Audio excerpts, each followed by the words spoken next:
You are going to learn 4 tips taken directly from 2 of the best isolation scorers in the whole world to help you get past your defender almost every single time. No one's perfect. Not only that, but you're also going to learn how to keep defenders on your hip, how to read the floor to find open spots or layups, and the secrets that Harden and Shai use to consistently get blow-bys. I'll even teach you when to ISO, so you're not going to get subbed out or yelled at by your coach. Concept number 1 relates to playing in straight lines. But before we dive deep, try to notice the subtle difference between these 2 positions. One where Harden gets locked up and the other where he gets a blow-by.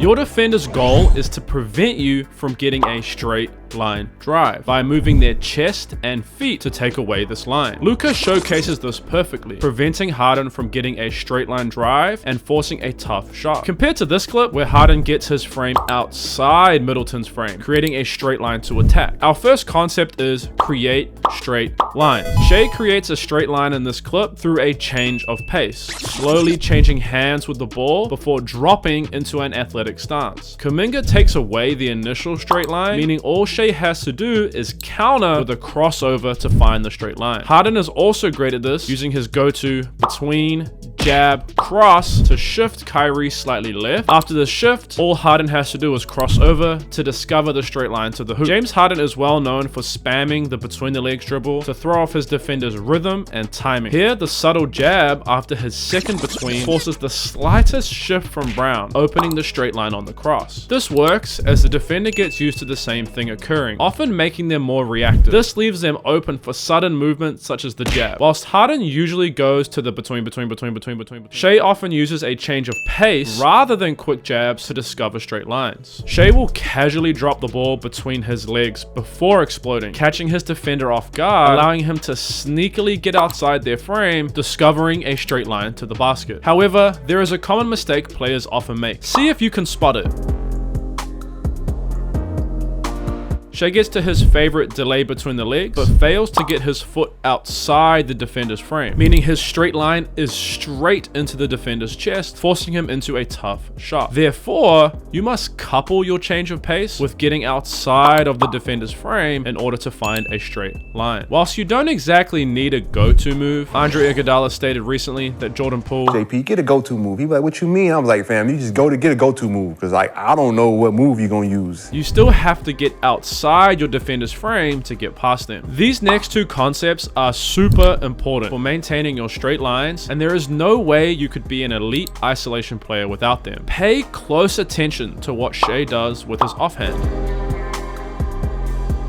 No human, as far as I know, can move stuff with their mind. Therefore, for a defender to push you off your straight line, they have to be touching you. Unless, of course, you're being guarded by Darth Vader, I don't think that's gonna happen. Shai understands this, so he uses a swipe to move Van Vliet's arm from being able to push him off his straight line. Before you hop in the comments typing, this is a foul, offensive foul, blah, blah, blah, or something like that, it is actually 100% allowed. The way refs view the game is that each player has a cylinder, and if a player is pushed outside of their cylinder, or they don't have freedom of movement within it, that is considered a foul. So if a defender enters your cylinder, you are allowed to move them out of it, like Shai does in this clip. Now that you're an elite NBA level ref, our second concept is the swipe. You don't have to be perfect with the swipe. Just having your arm ready, as Harden expertly does, will help you so much in maintaining your straight line by preventing your defender from being able to push you off of your straight line. Concept number 3 is easily the second most important tip. Pay attention to Shai's footwork in this clip.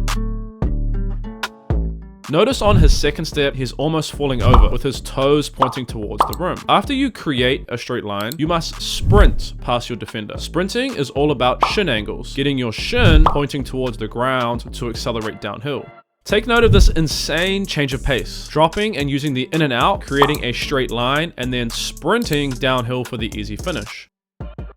Shai's shins get low and his toes are pointing, taking him towards the rim. Note the use of the swipe combined with his elite footwork and angles to allow Shai to maintain his straight line. Beautiful. Shai is elite at finding these sneaky isolation moves early on in possession. Teams are often preparing to guard actions, with Oklahoma City looking to run an away action. Shai's body language shows that he is focused on getting the ball to Dort before he suddenly drops and changes pace. This is what we call a sneak drive, and it's a great time to get isolation possessions during your game, especially if your team runs off-ball actions such as Oklahoma. Same away action, and Shai gets to his sneak drive. However, Shai ends up finishing with a bump fade rather than getting all the way to the rim for a layup. I'm gonna play these two clips side by side for you. I want you to try to take note of why Shai ends up with a layup in this clip, and why in this clip he ends up having to do a tough bump fade.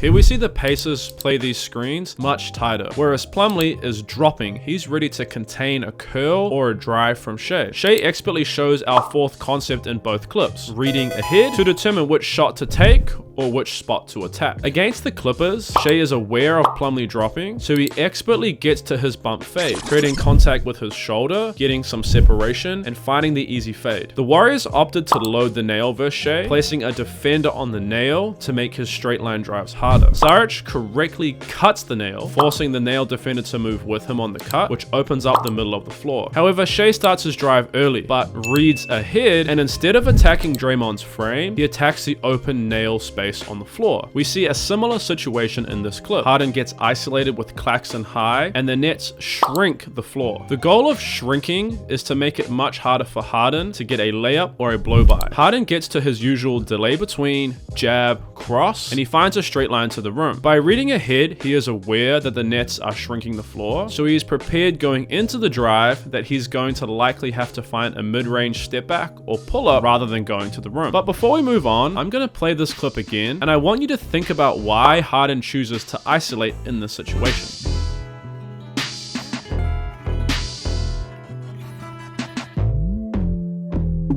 The 76ers use 21 action, a handoff into a ball screen, but Paul Reed holds his screen on Mikal Bridges, forcing the switch. This switch places the big Claxton on Harden, which is a mismatch. You need to understand that isolations aren't forced in high-level basketball. They usually occur at specific times, such as in this clip where the Celtics switch, so the much slower Horford is guarding Harden. The best play in this situation is to isolate due to the mismatch rather than run another action such as a pick and roll. Sometimes these mismatches will accidentally occur in transition, such as this clip with Jeff Green guarding Shai, so Oklahoma City knows to just find Shai and let him go to work. If you are someone who gets in trouble with your coaches, understand that isolations have a time and a place. Look for sneak drives or attack mismatches that occur within the flow of your offense. Learn to pick your moments correctly and then execute on our 4 key concepts. Get outside their frame through a change of pace or rhythm to find a straight line. Use your offhand to prevent them from pushing you off your straight line, and get your toes pointing to the rim and your shins to the ground as you sprint past. Finally, don't forget to read ahead. Expect what will happen as you drive. Are you someone that struggles with finishing? I would highly recommend you check out this video next.